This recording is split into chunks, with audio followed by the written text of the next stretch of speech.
kecil, maka memang dia tidak seperti kota-kota lain yang perkembangan kotanya tuh cepat begitu ya, karena dia memang terletak di puncak gunung begitu ya, sehingga tidak memungkinkan untuk mengembangkan daerahnya. Nah, kota ini juga terkenal dengan industri perdagangan, khususnya penghasilan kain wol dan pertaniannya. Ya. Terus kemudian Sardis merupakan ibu kota dari Lydia di provinsi Asia dari kerajaan Roma. Nah, gereja di Sardis adalah salah satu gereja yang disapa dalam kitab Wahyu.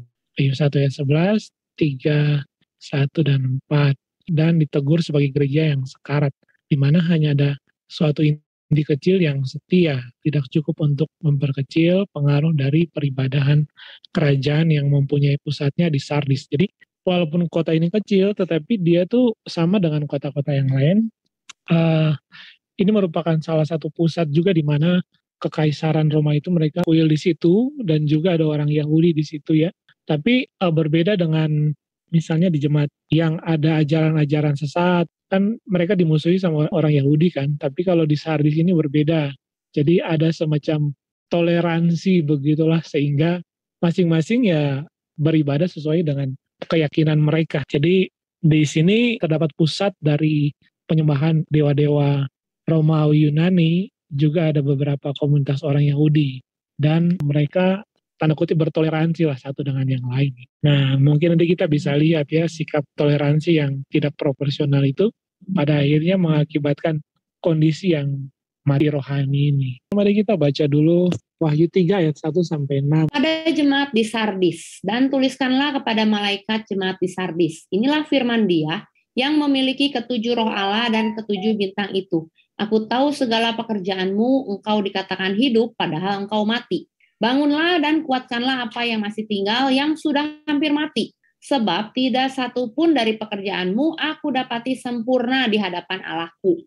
Karena itu ingatlah bagaimana engkau telah menerima dan mendengarnya. Turutilah itu dan bertobatlah. Karena jikalau engkau tidak berjaga-jaga, aku akan datang seperti pencuri dan engkau tidak tahu pada waktu manakah aku tiba-tiba datang kepadamu.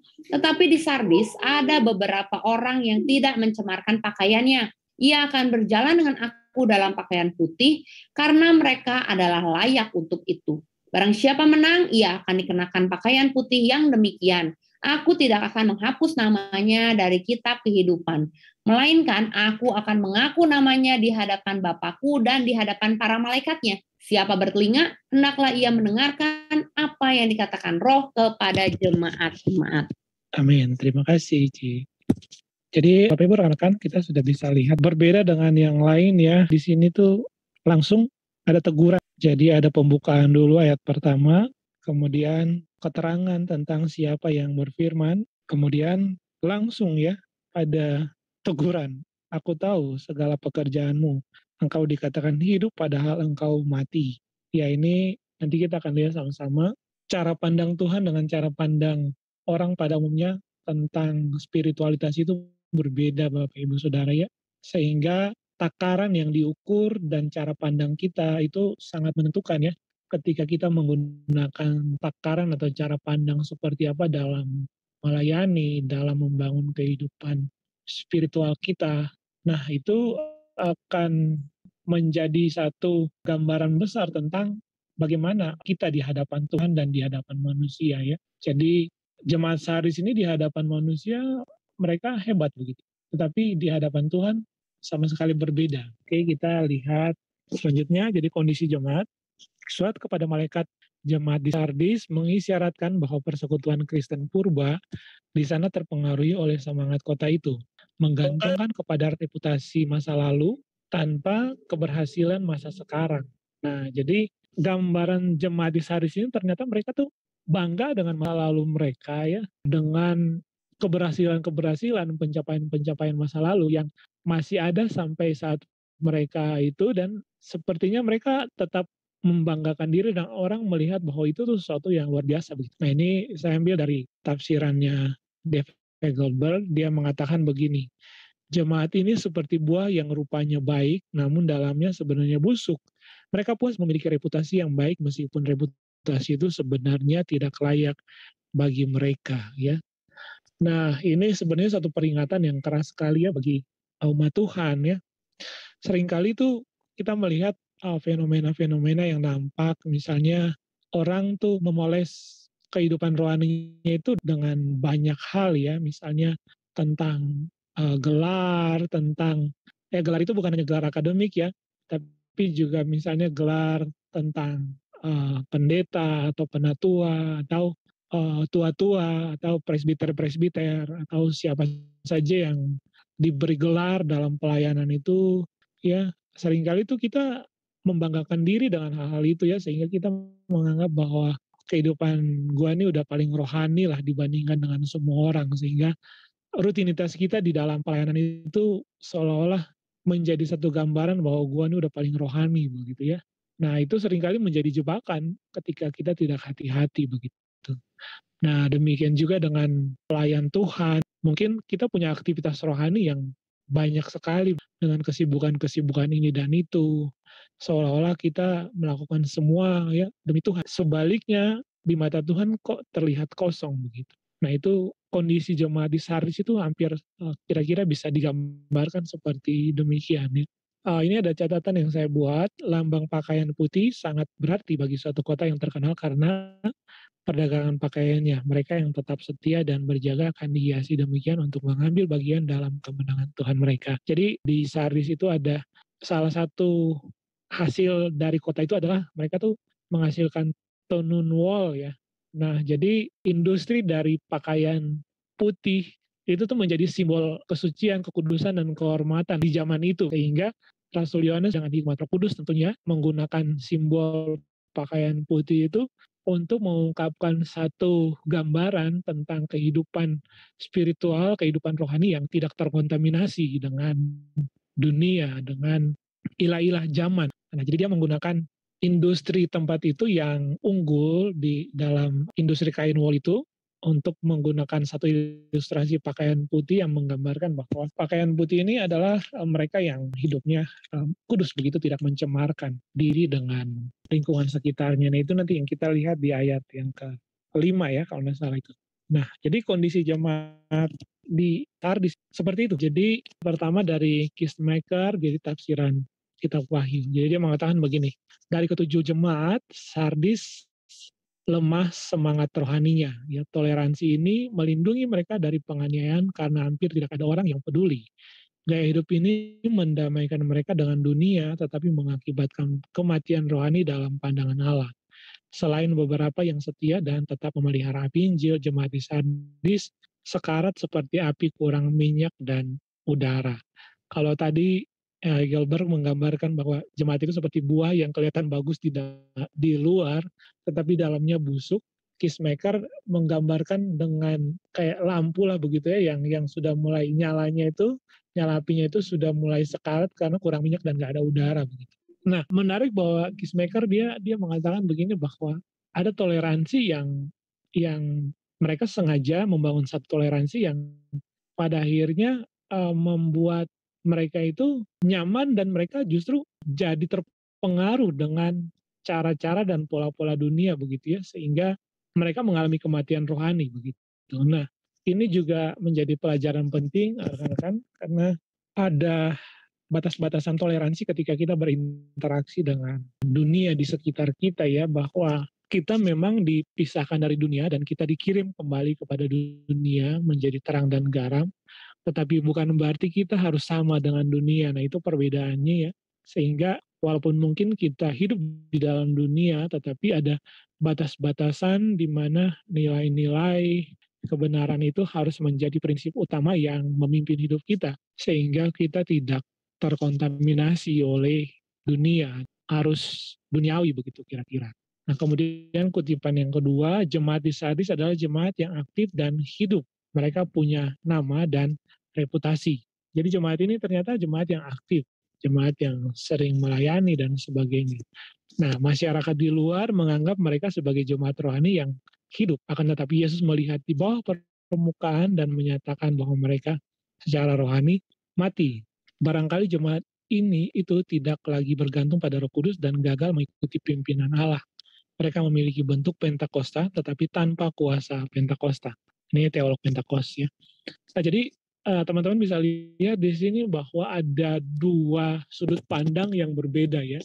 Sudut pandang pertama itu sudut pandang manusia, masyarakat pada umumnya.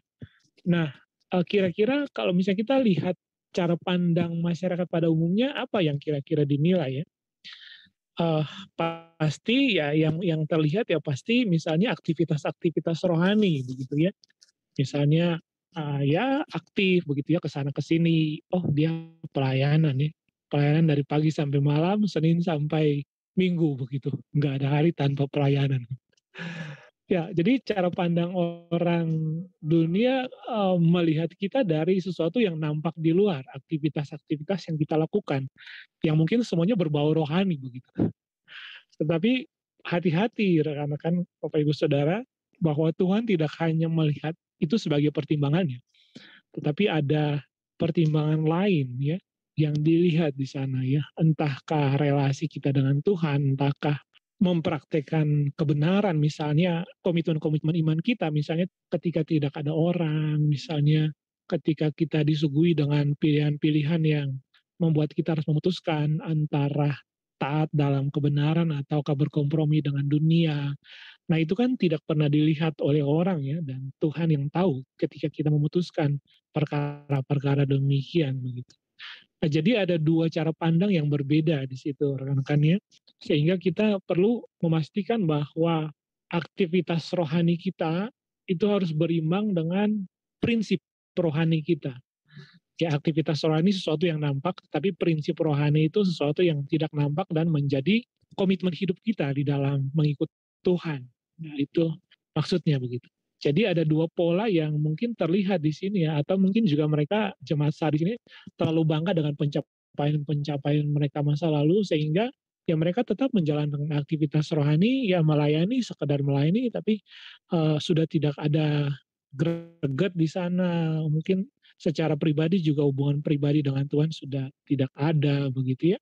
Sehingga ada yang kurang di sana. Karena dikatakan bahwa tidak satupun dari pekerjaanmu aku dapati sempurna di hadapan Allahku. Jadi ayat kedua itu dikatakan kan di sana kan memang mereka mengerjakan sesuatu aktivitas-aktivitas yang rohani begitu ya, tetap dikerjakan, tetapi tidak ada yang sempurna begitu. Berarti ada sesuatu yang salah di sana begitu.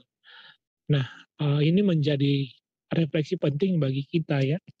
Setiap pekerjaan atau pelayanan atau apapun yang kita lakukan, kita perlu memikirkan atau kita perlu merenungkan dengan serius ya, apakah hal-hal itu juga berkenan kepada Allah, atau pertimbangan yang penting bagi kita.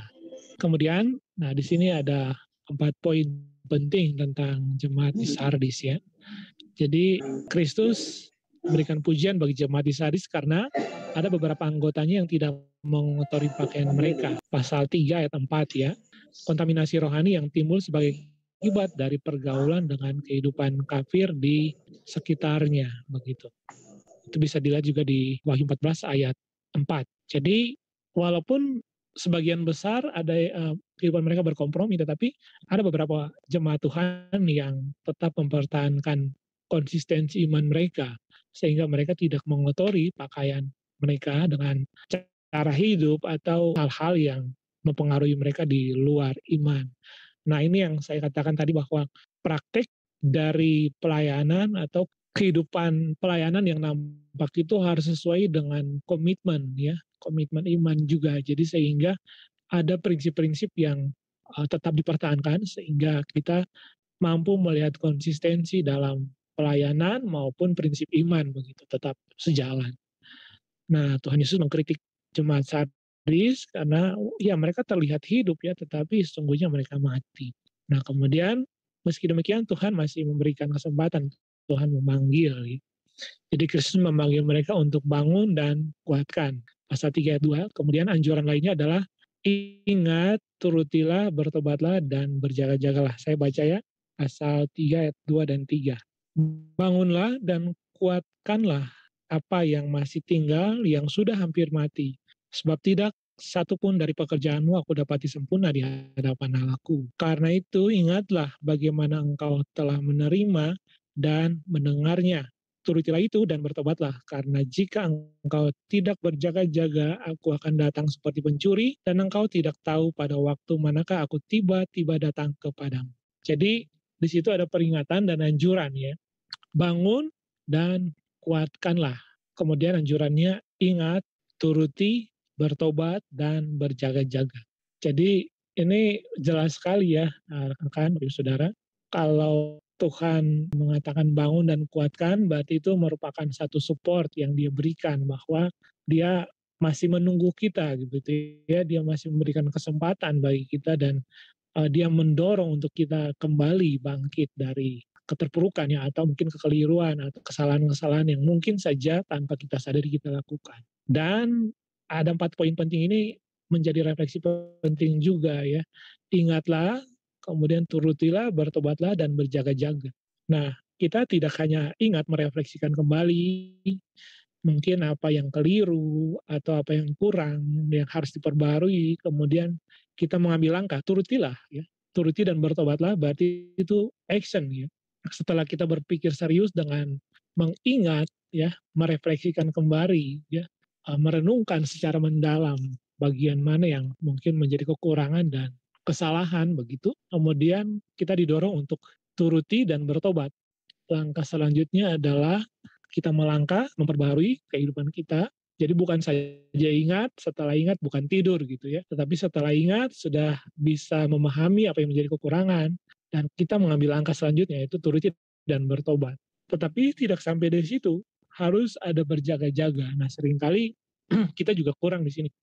Kita perlu berjaga-jaga karena seperti jemaat di Sardis itu kan mereka hidup dalam satu komunitas yang plural begitu. Ada komunitas Yahudi, juga ada penyembah pagan di sana ya, agama-agama Yunani Romawi dengan berbagai macam dewa-dewanya begitu, dan juga berbagai macam gaya hidup dan budayanya yang amoral begitu ya, sehingga ya mereka harus berjaga-jaga begitu. Nah demikian juga kita, Bapak Ibu Saudara, kehidupan kita kan ya mungkin nggak berbeda jauh ya, hanya berbeda konteks zaman saja. Nah saat ini kan kita juga hidup di satu zaman yang banyak pengajaran, banyak keyakinan agama-agama yang plural begitu ya. Terus juga tantangan zaman, budaya, dan berbagai macam kesenangan yang ditawarkan dunia ini kan membuat kita ya mau nggak mau harus berjaga-jaga. Dan penekanan penting setelah ayat ini kan, ayat terakhir, ayat 3 itu kan adalah bahwa karena Tuhan bisa datang kapan saja seperti pencuri begitu. Artinya saudara dan saya tidak tahu kapan Tuhan akan datang begitu ya. Sehingga ya satu-satunya yang harus kita lakukan adalah harus berjaga-jaga. Memang kehidupan yang percaya itu kan dituntut untuk senantiasa berjaga-jaga begitu. Karena kita nggak tahu kapan Tuhan datang gitu ya. Nah itu penekanan penting, poin ketiga ya. Dan yang terakhir itu ada janji berkat Kristus bagi jemaat Sardis, yaitu bahwa mereka akan mengenakan pakaian putih sebagai simbol persekutuan yang murni dengan Kristus. Kelima, kemudian nama tidak terhapus dari buku kehidupan, jaminan keselamatan kekal, dan diakui ya di hadapan Bapa dan malaikat-malaikatnya. Artinya kita diberi kehormatan, dan nama kita itu dipanggil di hadapan, diakui begitu ya, di hadapan Bapa dan malaikat-malaikat Tuhan begitu. Nah itu janji berkat yang diberikan kepada jemaat Sardis, sekaligus juga bagi jemaat Tuhan di sepanjang zaman. Kalau gambaran kehidupan kita sama dengan jemaat di Sardis, ya walaupun ada kekurangan, tetapi teguran Tuhan itu mendorong kita untuk berubah, bertobat, ya, kemudian berjaga-jaga, tetapi juga ada janji berkat di sana, begitu. Ada satu persekutuan yang kekal dengan Tuhan, ada jaminan keselamatan, kemudian ada pengakuan ya di hadapan Bapa dan malaikat-malaikatnya. Nah, ini kita sampai di refleksi pribadi. Ini yang mungkin kita bisa diskusi ya rekan-rekan. Ada 5 pertanyaan yang saya siapkan di sini. Yang pertama, pelajaran apa saja yang saudara dapatkan dari jemaat di Sardis? Mungkin nanti kalau ada rekan-rekan yang mau sharing, silakan. Terus jika diterapkan dalam kehidupan kita, maka bagaimana kondisi pelayanan kita saat ini? Terus kemudian yang ketiga, apakah semangat pelayanan kita saat ini sejalan dengan semangat berelasi dengan Allah? Yang keempat, hal apa sajakah yang membuat kita kerap kali kompromi dengan nilai-nilai dunia? Kelima, apa yang perlu kita perbaiki dan terapkan dalam kehidupan kita ke depan? Nah, sebagai penutup, Saya kutip satu quote dari Stanley M. Horton. Jadi tidak ada pendorong untuk hidup kudus dan murni yang lebih kuat daripada pengharapan akan kedatangan kembali Kristus. Ya, jadi di ayat 3 tadi itu kan dikatakan bahwa kalau kalian tidak bertobat sungguh-sungguh dan berjaga-jaga, Tuhan kan akan datang ya, seperti pencuri dan tidak tahu kapan dia datang begitu. Jadi uh, pengharapan akan kedatangan kembali Kristus itu menjadi pendorong bagi kita untuk senantiasa berjaga-jaga di dalam satu model kehidupan yang kudus begitu ya, yang juga tentu saja bukan saja kehidupannya tapi juga menghasilkan karya-karya di dalam pelayanan yang sejalan dengan komitmen iman juga. Nah, ini yang menjadi refleksi dan presentasi saya malam hari ini. Saya nanti serahkan kepada Cici dan kalau kita mau berdiskusi silakan. Tuhan berkati. Tidak ada pendorong untuk hidup kudus dan murni yang lebih kuat daripada pengharapan akan kedatangan kembali Kristus. Teman-teman ada yang mau ditanyakan? Saya sih nggak tahu ya, ini pertanyaannya apakah keluar dari konteks atau masih dalam konteks. Tapi kan tadi kan Kak Oce menyebut jemaat kita Bahayu. Nah, terus tadi kan Kak Oce di situ menyebut mendapatkan berkat. Nah, ngomong-ngomong tentang berkat nih Kak, sebenarnya berkat apa sih Kak yang mereka dapatkan? Maksudnya apakah, ya kita tahu ya kalau berkat itu bukan hanya sekedar tentang materi, terus berkat juga merupakan kita dikasih nafas juga itu udah salah satu berkat, terus kesehatan juga dibilang berkat juga, damai sejahtera juga berkat. Nah, cuman berkat itu sendiri apa sih Kak arti sesungguhnya Kak yang dijanjikan oleh Tuhan? Apakah berkat itu semua yang dijanjikan atau gimana Kak? Yang atau ya ini pertanyaan aku belok atau enggak, tapi aku penasaran gitu. Belok kiri sedikit nggak apa-apa lah, bisa U-turn. Silakan Cek. Iya, seperti yang sudah dibilang Bang Ignas itu, berkat memang bisa berbagai macam ya, karena luas begitu. Nah, dalam konteks jemaat di Sardis ini, berkat yang dijanjikan itu ini 3 poin ini, begitu. Jadi mereka mengenakan pakaian putih sebagai simbol persekutuan yang murni dengan Kristus, kemudian namanya tidak terhapus dari buku kehidupan, dan diakui Kristus di hadapan Bapa dan malaikat-malaikatnya. Jadi sesuai dengan teksnya, ini janji berkat yang diterima oleh mereka begitu. Nah, kalau dalam konteks yang lebih luas memang banyak berkat yang model lain begitu ya. Dan itu juga tergantung, maksudnya kalau kita baca satu teks, ya janji berkat apa di situ yang kita bisa dapatkan begitu. Kalau dalam konteks ini, ya ini 3 poin ini menjadi janji berkat bagi mereka. Begitu Bang Ignas, semoga menjawab ya. Baik Kak Oce, berarti kalau aku, ini menurut aku ya, berarti yang ku bisa tangkap itu berarti berkat yang 3 konteks ya berarti ya. Kita baca konteks kan ya Kak Oce ya berarti ya. Betul. Nah, jadi berarti harus dilihat keseluruhan ayatnya itu berbicara tentang apa saja, baru kita simpulkan gitu. Ya, berarti yang aku tangkap di sini adalah berarti berkat di sini itu yang dimaksudkan adalah hidup kekal bersama Tuhan Yesus berarti ya. Kak Oce benar ya berarti ya. Betul. Oke, Kak Oce. Thank you Kak Oce. Oke, thank you Baik Nas. Baik Nas, saya mau tanya nih, kalau dari jemaat Sardis ini kira-kira apa yang Baik Nas dapat? Coba. Kalau dari pelajaran yang aku dapat sih, jadi yang pertama tuh apa ya? Kita harus mengingat bahwa siapa sih sebenarnya kita di hadapan Yesus itu sendiri. Terus yang kedua, mengenal siapa sih sebenarnya Yesus itu sendiri buat kehidupan kita gitu ya. Terus bagaimana kita bisa menerapkan apa yang telah Tuhan tuliskan gitu ya dalam kehidupan sehari-hari. Lalu yang berikutnya, bagaimana sih kita mencoba menerapkan nilai-nilai firman Tuhan dalam kehidupan sehari-hari gitu Kak. Itu sih yang aku dapetin sih Kak. Oke, jadi sudah menerapkan atau baru mau mulai menerapkan? Atau mau mengembangkan untuk menerapkan lebih lanjut lagi? Kalau dari aku sendiri sih masih terus ya Kak ya, terus belajar untuk bisa menerapkan dan mengembangkan sih Kak. Mantap. Terima kasih Bang Ignas, Tuhan berkati. Sama-sama Kak Oce, thank you, Tuhan berkati. Kak Heni, Deborah pelajaran apa yang kamu dapatkan dari jemaat Sardis coba? Seharusnya diakhirilah dengan baik. Seperti di ayat 1 ini kan, di sini membuktikan bahwa di paragraf terakhirnya engkau dikatakan hidup padahal engkau mati. Nah, di ayat 2 ini juga dikatakan bangunlah dan kuatkanlah apa yang masih tinggal yang sudah hampir mati. Di sini juga kita lihat bagaimana sekalipun jemaat Sardis sudah, kalau saya tangkap sih ini mati rohani ya, sekalipun sudah mengalami mati rohani, tetapi Tuhan melalui malaikatnya tetap mendorong jemaat untuk tetap bangkit dan tetap berada di jalannya Tuhan, seperti itu. Itu aja sih, Ci. Apakah kita sudah menerapkan apa yang tadi kita pelajari dalam kehidupan pelayanan kita saat ini? Gimana, Kak Heni? Apakah sudah diterapkan dalam kehidupan pelayanan Kak Heni? Masih berjuang menerapkannya, Ci. Oke. Apa yang lagi kamu perjuangkan? Untuk menerapkannya lah, Ci. Oke. Contohnya aja, contoh nyatanya kamu lagi menerapkan yang mana?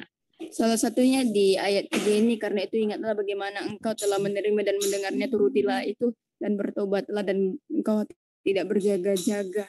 Engkau tidak berjaga-jaga.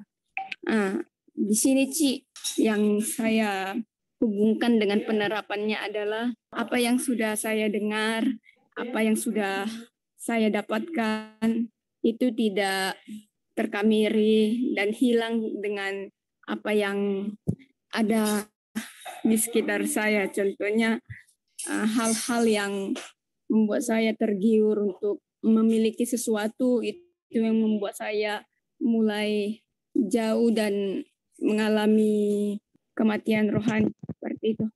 Seperti jemaat di sini kan dia mengalami kematian rohani. Mas, pelajaran apa yang kamu terima, yang kamu dapatkan dari jemaat di Sardis ini, Nas? Jadi mas, saya pribadi ya, Ci, yang saya terima adalah kita nggak boleh berfokus sama keberhasilan apa yang baik yang pernah kita lakukan, terus kita merasa cukup, akhirnya di masa depan kita kayak jadi kendor gitu. Ini mah mengacu pada diri saya sendiri deh, contohnya. Kayak dulu, waktu di asrama, waktu di sana kan rajin ya pelayanan ya. Jadi ambil bagian apa misalnya, ketua youth, iya, WL, iya, singer, iya. Terus bawa khotbah di ibadah pemuda segala macam lah intinya gitu kan ya. Karena memang lingkungannya ya, setelah waktu kesini kan, waktu ke Bandung itu udah ya sibuk kerja pelayanan apa gitu kan. Tapi kalau misalnya cerita ke orang, yang dibanggakan adalah selalu yang bagusnya gitu kan. Sama kayak jemaat di Sardis ya, jemaatnya adalah hanya terpaku kepada keberhasilan masa lalu gitu. Nah, akhirnya nggak berfokus pada yang sekarang gitu. Bobrok kesibukan yang sekarang gitu kan. Ya, saya nggak bilang saya bobrok sih, cuma saya introspeksi lah intinya mah. Jadi dari yang didengar hari ini adalah harus lebih introspeksi gitu ya. Jangan merasa diri cukup, merasa diri baik karena saya dulu ini, saya dulu itu, saya kemarin pelayanan. Itu sih yang saya dapat. Oke, benar ya. Jangan menyombongkan dulu ya. Ya, yang dulu boleh kita jadikan satu bahan acuan untuk kedepannya, tapi nggak terus kita hanya berpaku pada yang dulu ya, benar ya. Thank you. Silakan Cek, dilanjut Cek. Dari teman-teman kita yang udah ngasih kesimpulan, tadi ada Ignas, ada Kak Deborah, Kak Heni, ada Kak Yohanes. Gimana tuh menurut Cek? Teman-teman punya respon yang baik buat materi kita, terima kasih. Dan sebenarnya ini yang saya harapkan sih ya, karena saya pikir ini kita berbicara tentang ini dulu ya, metode kita untuk PA gitu Ci. Seringkali kan kita terlalu fokus dengan konten begitu ya, sampai kita lupa menanyakan respon dari teman-teman, mereka dapat apa dan sebagainya. Sehingga saya berharap ke depannya kita bisa saling berbagi seperti ini gitu ya. Sehingga kita juga tahu teman-teman dapat apa dan apa yang kira-kira mau diterapkan dalam kehidupan kita ke depan gitu. Terima kasih untuk Bang Ignas, juga untuk Kak Heni, juga untuk Bang Yo. Dan pengalaman itu memang bagus banget. Mungkin kelemahan kita hanya satu ya. Kita kayaknya kurang berjaga-jaga dan ya kayaknya kita kurang di situ ya. Karena seringkali mungkin karena kesibukan, mungkin karena aktivitas yang tinggi begitu. Sehingga seringkali kita jarang memikirkan dengan serius ya. Kita mengingat kembali dan merenungkan dengan serius begitu ya. Perjalanan kehidupan dan pelayanan kita saat ini tuh sudah seperti apa dan sudah sampai di mana. Nah, jadi mungkin ada saat-saat di mana kita berhenti sejenak untuk berpikir tentang sejauh mana pelayanan kita, sejauh mana karir kita, sejauh mana hubungan kita dengan Tuhan, sehingga kalau ada hal-hal yang kurang tepat harus diperbaiki, ya kita secepatnya bisa mengatasinya begitu. Nah, jadi jemaat Sardis ini kan sebenarnya mereka masih ada di dalam aktivitas rohani, tetapi sudah hampir mati. Untungnya ada teguran, ada peringatan begitu. Nah, jadi di sini juga secara sederhana kita juga bisa melihat bahwa teguran yang tepat itu juga bisa membangun, memperbaiki, dan mengingatkan kita kembali. Kalau misalnya suatu saat kita ditegur atau ada firman Tuhan yang mungkin keras dan mendorong kita untuk mengintrospeksi diri, ya kita harus juga membuka diri untuk bisa melihat kekurangan dan juga mau berubah begitu. Ya itu mungkin pesan penting yang mungkin kita akan pelajari dari jemaat di Sardis malam ini. Oke, Ci. Tapi tadi saya setuju sama Yohanes sih. Kadang-kadang kita suka dengan kejayaan masa lalu. Ya berbangga lah gitu ya. Berbangga dengan kejayaan masa lalu. Kita lupa bahwa bukan apa yang kita mulai yang Tuhan nilai ya, tapi bagaimana kita mengakhiri ya. Jadi mungkin seperti yang disampaikan di minggu lalu waktu PA, saya bilang bahwa hidup kita ini adalah pelayanan dan pelayanan adalah hidup kita. Jadi jangan cuma kita berbangga dengan pelayanan kita di masa lalu, tapi teruslah melayani Tuhan sampai akhir. Sehingga at the end bukan kita yang bangga sama pelayanan kita, tapi Tuhan bangga sama kita. Terakhir kita dengar dari Om Yosua. Gimana Om Yos? Puji Tuhan, saya sangat diberkati dan saya sangat bangga atas materi kita hari ini. Ya, aku dapat pelajaran banyak. Ya, seperti yang awal Yosi katakan bahwa kerap kali kita bangga dengan gelar. Di awal tadi Yosi sudah menyinggung itu. Ternyata untuk menjadi bermakna itu bukan gelar kita, tetapi ternyata ketika kita mendapat satu makna itu, kita harus mendengarkan apa yang dikatakan Roh. Nah, setiap akhir daripada setiap jemaat di dalam kelima jemaat yang telah kita pelajari, di akhirnya ya berbahagialah mereka yang mendengarkan apa yang dikatakan Roh. Nah, selanjutnya ketika mereka mendengarkan apa kata Roh, ada yang mendapatkan namanya tidak dihapus dari buku kehidupan, ada yang tidak menderita apa-apa, iya di seminarnya itu. Jadi apa yang disinggung oleh Ignas itu tadi, jemaat di Sardis berkatnya berbeda, di jemaat Pergamus berkatnya berbeda, dan di jemaat Tiatira berkatnya berbeda. Oleh karenanya, ya kita hidup dapat menjadi bermakna ketika kita mendengarkan apa kata Roh. Pertanyaannya gini, perkataan Roh itu apa?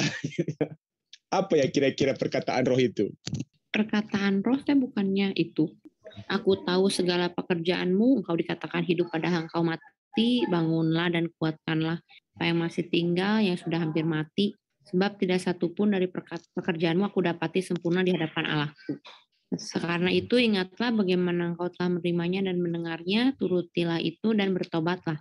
Karena jika engkau tidak berjaga-jaga, aku akan datang seperti pencuri, dan engkau tidak tahu pada waktu manakah aku tiba-tiba datang kepadamu. Tetapi di Sardis ada beberapa orang yang tidak mencemarkan pakaiannya, mereka akan berjalan dengan aku dalam pakaian putih karena mereka adalah layak untuk itu. Barang siapa menang, ia akan dikenakan pakaian putih yang demikian. Aku tidak akan menghapus namanya dari kitab kehidupan, melainkan aku akan mengaku namanya di hadapan Bapakku dan di hadapan para malaikatnya. Itu bukan perkataan Roh. Siapa bertelinga, hendaklah ia mendengarkan apa yang dikatakan Roh kepada jemaat-jemaat. Perkataan Roh ini yang mana? Apakah yang di atasnya itu atau yang ada yang lain gitu? Perkataan Roh itu kan sebenarnya bagian dari firman. Iya, jadi kan secara umumnya itu kan bagian dari inspirasi dan pencerahan dari Roh juga. Jadi meskipun di situ Tuhan Yesus berkata dalam perwakilan malaikat begitu kan, tetapi sampai kepada Rasul Yohanes itu kan juga dia diterangi oleh Roh Kudus begitu. Sehingga dikatakan juga bagian dari Roh Kudus. Di situ itu disinggung Tritunggal Kudus itu. Jadi secara jelas keterlibatan Allah Tritunggal di dalam pemeliharaan jemaat, tidak pernah hanya satu oknum begitu. Selalu karyanya selalu itu luar biasa. Puji Tuhan, mantap ya.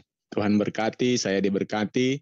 Nah, pelajaran yang aku dapatkan hari ini sangat luar biasa ya, ketika aku melihat juga bahwa beberapa jemaat di antara yang telah kita pelajari, tidak ada satupun jemaat yang lain mencela jemaat yang lain juga. Artinya selalu kembali kepada Tuhan. Artinya begini, yang saya dapat pelajari di sini bahwa jangan pernah kita melihat kesalahan gereja-gereja lain, sama seperti jemaat-jemaat yang di Pergamus, Smyrna, Tiatira, bahkan Sardis. Di situ semuanya hanya Tuhanlah yang memberikan celah dan mengobatinya dan memberikan berkat Tuhan ketika mereka mendengarkan perkataan Roh. Dan saya mengambil kesimpulan dari apa yang telah saya dapatkan ini adalah seperti kata pepatah, jangan ditepuk air di dulang, nanti terpercik muka sendiri. Jangan disebut aib orang, nanti terbuka aib sendiri. Nah, oleh karenanya, apapun yang menjadi kesalahan orang, jangan pernah kita ungkit-ungkit kesalahan orang, lebih baik kita melihat kesalahan kita dan perbaiki diri. Nah, dan pelajaran yang saya dapatkan dari jemaat yang di Sardis ini adalah ketika Tuhan mengatakan bahwa dia harus membangun, sekalipun dia waktu itu berbangga dengan keberhasilannya, tapi Tuhan mencelanya karena mereka seolah-olah hidup tapi keadaannya mati. Dan Tuhan mengajak supaya bangkit. Di situ saya melihat bahwa ada satu tugas yang diberikan oleh Tuhan supaya kita mempunyai tugas yang penting dan kita pelajari dari jemaat Sardis. Setiap hari kita harus punya satu tugas yang penting, yaitu menjadi lebih baik dari hari yang kemarin. Supaya kita jangan berbangga hati dengan hasil-hasil atau perjuangan kita yang sudah lalu, tapi kita harus perbaiki diri supaya setiap hari kita mempunyai tugas lebih baik dari hari kemarin untuk hari ini. Tuhan berkati. Memberkati ya Mas. Keren sekali Bang Yos. Amin. Amin. Saya komentar sedikit sih. Menarik ya yang Ya, silakan, Pak bilang ya. Jadi tubuh Kristus itu memang unik, dan seperti gambaran 7 jemaat ini kan memang kita masing-masing berada di dalam satu atap sebagai tubuh Kristus ya. Tetapi di sisi lain tubuh Kristus itu tidak lepas dari kekurangan dan keterbatasan begitu. Jadi ada area-area di mana kita lemah, area-area di mana kita perlu topangan saudara yang lain ya. Kita perlu diperingatkan, kita perlu nasihat dan sebagainya, sehingga kita saling membangun satu dengan yang lain. Tetapi menariknya Pak Joshua tadi katakan kan bahwa Tuhan sendiri yang berperkara ya, sehingga seharusnya kita tidak boleh atau kita ya tidak usah terlalu repot untuk mengurusi urusan saudara yang lain gitu ya. Walaupun mungkin dalam kapasitas tertentu, misalnya sebagai hamba Tuhan, sebagai gembala atau yang lain, orang tua misalnya ya perlu ya. Cuman dalam arti misalnya dalam hubungan gereja yang lebih besar begitu ya, kita nggak perlu repot-repot ngurusin urusan gereja lain ya, urusin masalah lain. Karena kita percaya bahwa Tuhan sendiri yang sudah berperkara secara langsung begitu dengan oknum atau orang tertentu yang mungkin punya kekurangan keterbatasan begitu. Nah itu jadi pelajaran penting ya untuk kita, untuk ya tidak perlu ikut menghakimi dan sebagainya ya. Karena saya percaya bahwa Tuhan dapat dikatakan ya kita bisa melihat bahwa juga kita terlalu memusingkan diri untuk mengurus urusan orang lain atau ya dalam konteks lebih luas gereja lain begitulah. Terima kasih Pak Joshua. Ya benar, Cek. Biarlah kita lebih cepat untuk mengasihi ya daripada menghakimi ya. Baik, terima kasih buat diskusinya malam hari ini, buat partisipasinya teman-teman juga luar biasa. Saya minta kesediaan Om Joshua buat tutup kita dalam doa. Silakan Om. Baik, mari kita berdoa. Kembali kami bersyukur ya Tuhan, hari ini kami sangat bangga atas materi yang kami terima yang dibawakan oleh hamba-Mu. Tuhan, apa yang kami terima ini boleh menjadi kekuatan bagi kami hingga kami menjadi berkat dan kami telah diperbekali oleh kebenaran firman-Mu. Bimbing kami, ajari kami terus supaya iman kami semakin hari semakin teguhkan, semakin hari semakin dikuatkan, dan nama Tuhan dipermuliakan. Berkati kami ya Tuhan Yesus, berkati semua, baik host, baik pemateri, demikian juga kami semua yang ada, kami serahkan dalam tangan Tuhan. Berkati gembala sidang kami. Berkati kami malam hari ini dengan berkat sukacita, berkat damai, berkat ketenangan, ketentraman, berkat perlindungan, berkat kasih sayang, berkat kesehatan. Dan jikalau sebentar kami melanjutkan pekerjaan kami, Tuhan pimpin kami, dan jikalau kami beristirahat, berikan kami istirahat yang baik, hingga mendapatkan kualitas yang baik, esok hari dapat kami beraktivitas kembali, dan nama Tuhan dipermuliakan. Sepanjang hidup kami serahkan dalam tangan Tuhan. Dalam nama Yesus Kristus kami berdoa dan mengucap syukur. Haleluya. Amin. Amin. Jempolnya 2, 3. Sip. Oke, terima kasih semuanya. Luar biasa. God bless.